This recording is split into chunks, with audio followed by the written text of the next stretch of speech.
liberalismo es el respeto irrestricto por el proyecto de vida del prójimo. Así empieza lo que para Milei es casi un preámbulo. Lo recitó, ¿recuerdan? El 10 de diciembre cuando asumió.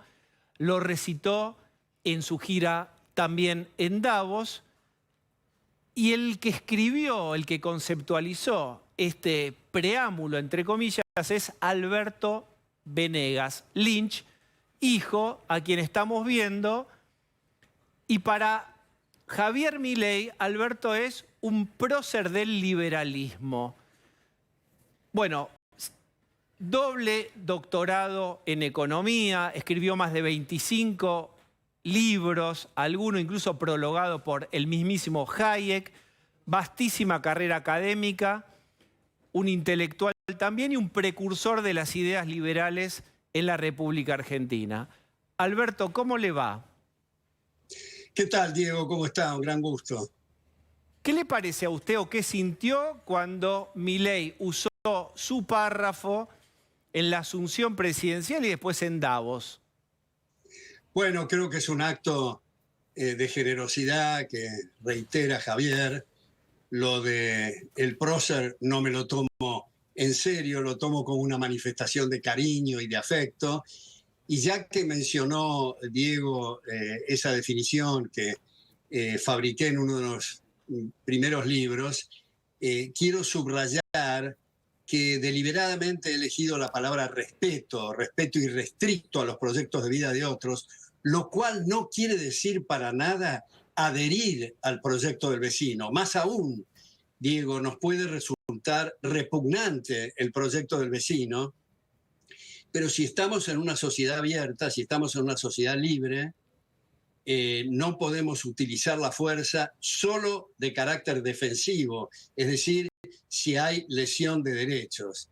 Por lo tanto, esa definición que yo celebro que la utilicen intelectuales que aprecio mucho y Javier que la ha difundido, y deliberadamente, Diego, no utilizo una expresión que está muy difundida y se utiliza con la mejor intención, que es tolerancia. A mí la palabra tolerancia me suena con cierto tufillo inquisitorial, como si estuviéramos parados en la loma y toleramos y perdonamos los errores de otros. Yo creo que es importante subrayar que los derechos se respetan, no se toleran.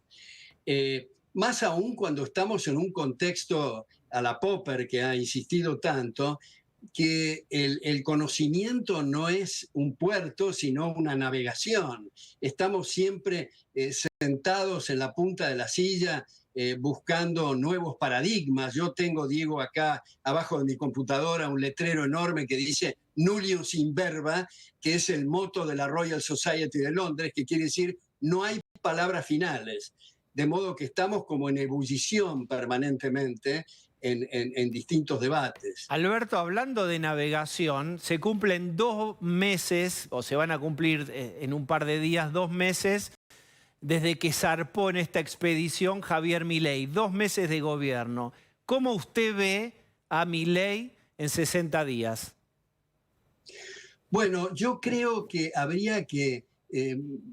la terminología militar no me convence mucho, pero en este caso la quiero utilizar, la diferencia entre la estrategia y la táctica.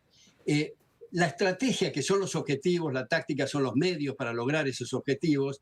Me quiero referir a esto primero, ¿no? A la estrategia. Y quiero ilustrarlo con algunos puntos. Por ejemplo, Diego, el tema de las empresas estatales. Yo creo que es muy importante subrayar que es una contradicción en términos. Una empresa significa arriesgar recursos propios y no por la fuerza con el fruto del trabajo ajeno. Entonces, en el momento mismo en que se instala la empresa estatal, implica necesariamente un desvío de recursos de donde hubiera aplicado la gente el fruto de su trabajo a lo que decide el aparato de la fuerza. Y si alguien dice, bueno, pero supongamos que el gobernante tiene una percepción tan fina que va a hacer lo mismo que la gente quiere, la contraargumentación es, ¿para qué diablo se mete si va a hacer lo mismo que la gente hubiera hecho ahorrando honorarios? Ahora, si además es deficitaria, subrayo y pongo en negrita, si además es deficitaria, el problema no puede ser peor. Pero aunque no sea deficitaria, la empresa estatal, por eso en estos pocos días o meses que ha funcionado el gobierno de Javier, empezó con la negociación de 41 empresas estatales que se iban a privatizar, luego pasaron a 30 y pico y ahora están en 20 y pico, digamos como consecuencia de la necesidad de ceder y de acordar. Pero quiero subrayar esta contradicción en términos de las empresas estatales. Desde mi punto de vista, yo asumo la responsabilidad, habría que privatizarlas a todas. Y hago una pequeña nota a pie de página, Diego, con respecto a los medios de comunicación. Hay, y usted lo sabe mucho mejor que yo, por supuesto, medios de comunicación que aparecen con la fachada de privados, pero si uno ve su flujo de fondos, están alimentados por pauta oficial, es decir, arrancar coactivamente recursos de la gente para financiar determinados medios. Por lo tanto, son en realidad estatales, disfrazados de privados. Yo creo que otra vez es una cachetada a la libertad de expresión tener medios estatales de comunicación. Alberto, cada tópico que usted toma da para una conversación en sí misma.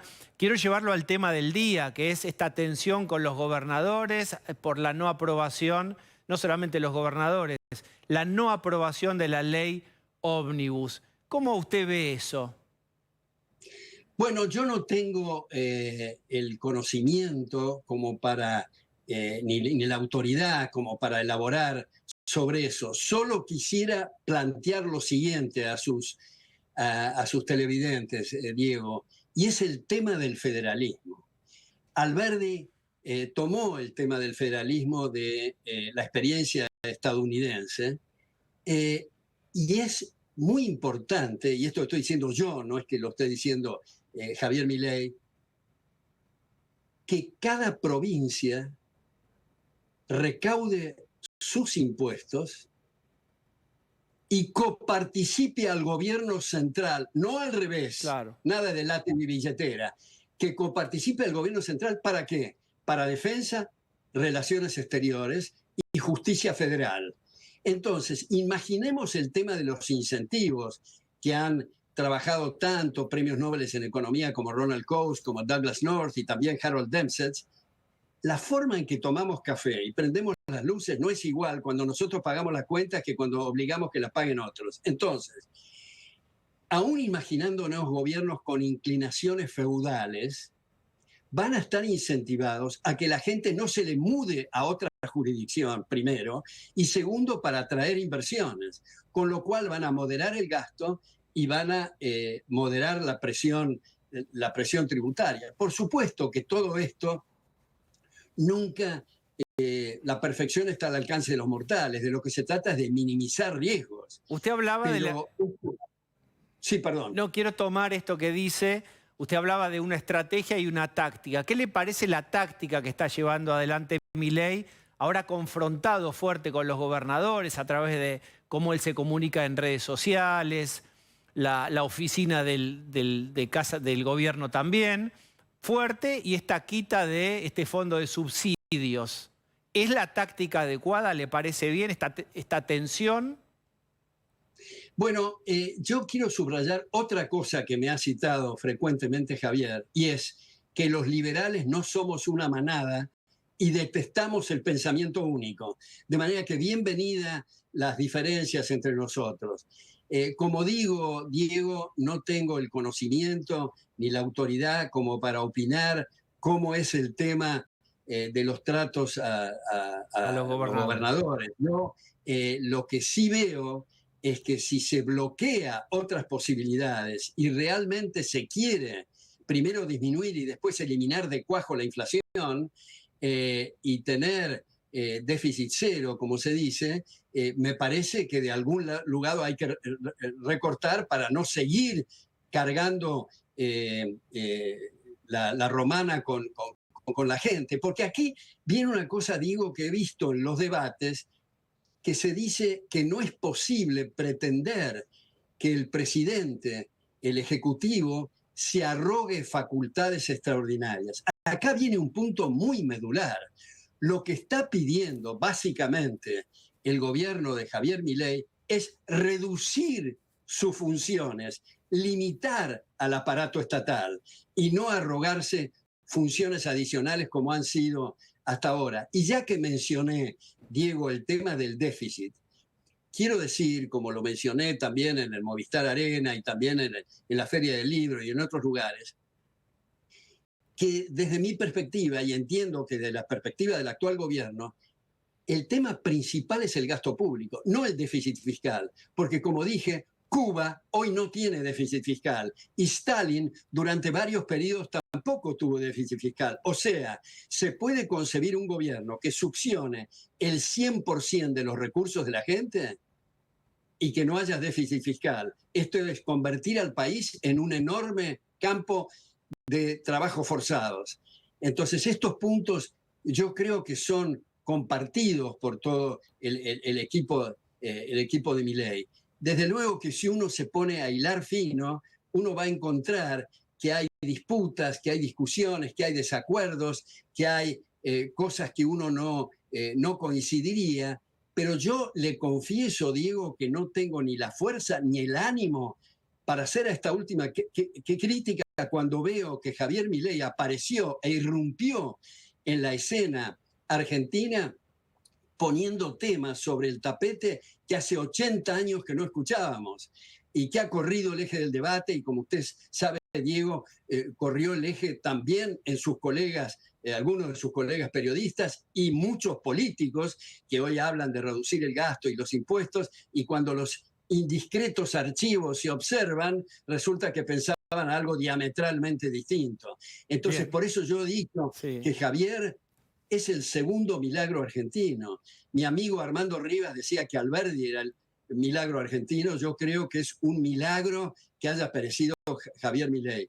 Lo cual no quiere decir que no haya que estimular y alentar críticas y la misma discusión, esto de el decreto de necesidad de urgencia y la ley llamada ómnibus, que se haya pulido, que se haya aceptado y se haya incorporado algunas mejoras.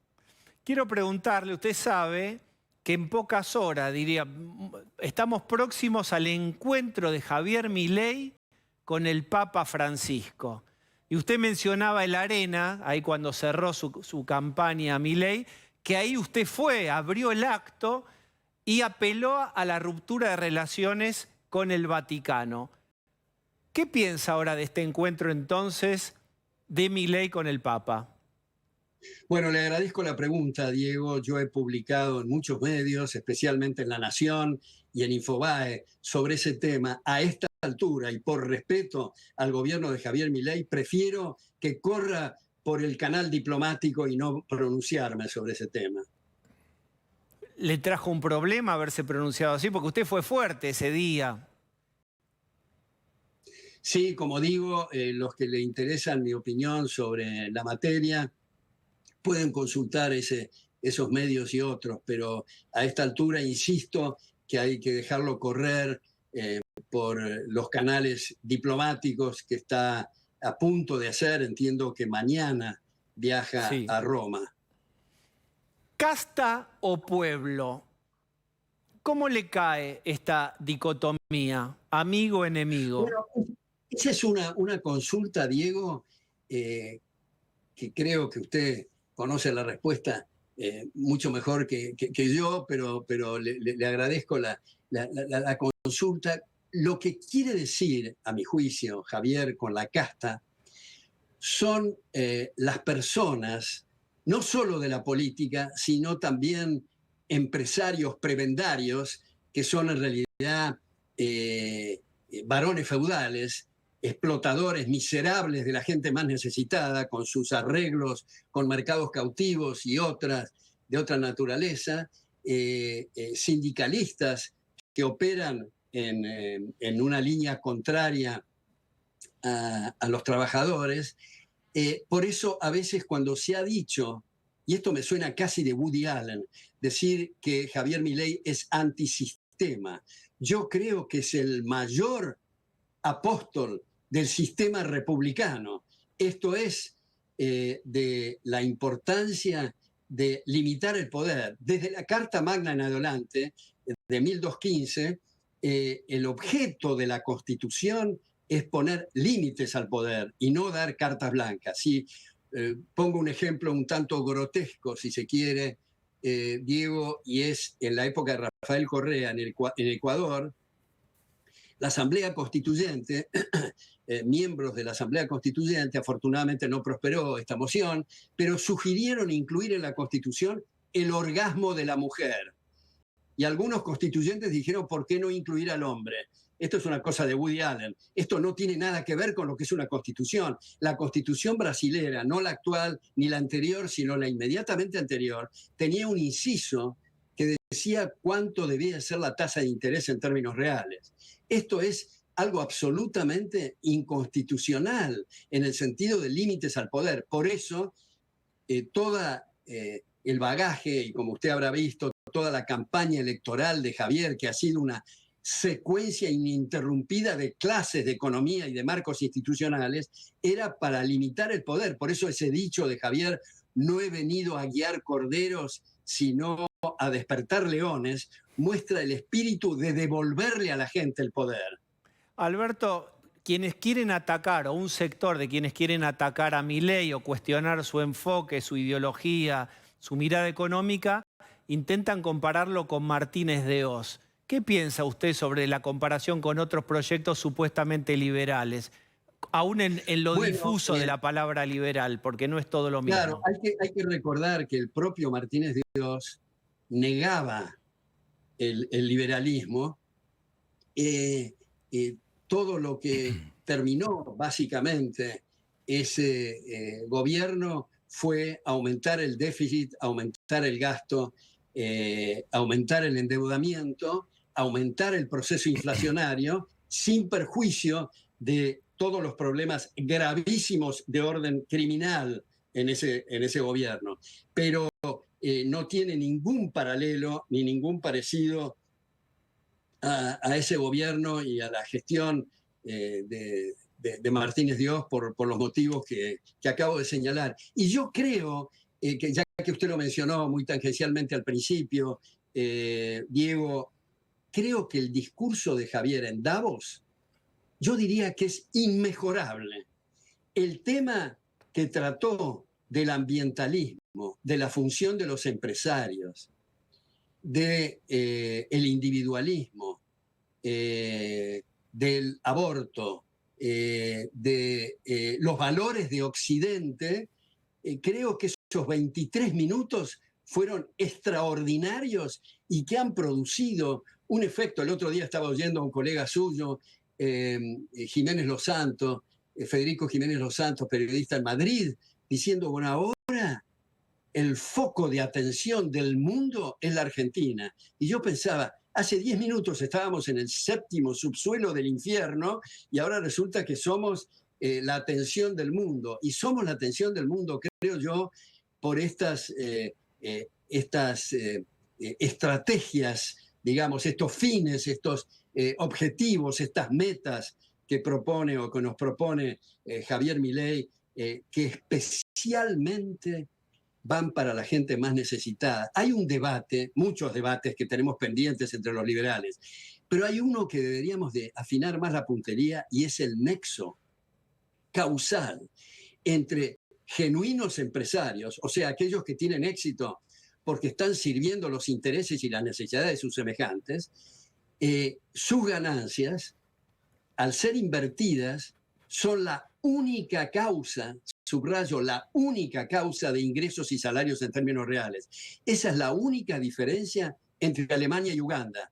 No es, a veces se dice, volviendo al tema del federalismo, bueno, pero hay provincias que son inviables y tenemos que ayudarlas. Eso no es cierto. Tenemos que ver, Japón es un cascote que el 20% es habitable. Suiza no tiene recursos naturales y África contiene los recursos naturales más grandes del planeta y la gente se muere con el abdomen inflamado y moscas sobre la frente, infecciones y enfermedades brutales. Alberto, finalmente, y quiero despedirlo, por supuesto, yo le decía hace un rato, cada tópico es para ampliar y discutir y traer ejemplos. No lo podemos hacer, pero es muy valiosa esta conversación. Usted me va a decir, yo no doy consejos. ¿Qué consejo le da? Usted es el prócer de Milei. ¿Se anima a pensar en un consejo que le podría dar 60 días de gobierno? Yo creo que Javier no necesita, creo, consejos míos. Yo, si pudiera decir algo que sería redundante para él, sé que lo suscribe, es subrayar e insistir en los fines y en las metas y tener el suficiente cuidado, como ha aconsejado el ministro del Interior, Guillermo Francos, y otros, cuidado en los medios. Esto es en el tratamiento. Pongo por ejemplo, yo he hecho esfuerzos grandes y lo sigo haciendo para mostrar el origen del Partido Radical. No hubo en la historia de la Argentina, hasta Javier Milei, un liberal más contundente, más potente y más sustancioso que Leandro Alem, que fue el fundador del Partido Radical, que su lema preferido era el mejor gobierno es el que menos gobierna. Era un admirador de Thomas Jefferson. Alberto, gracias por esta conversación. Gracias a usted, Diego. Un gran saludo.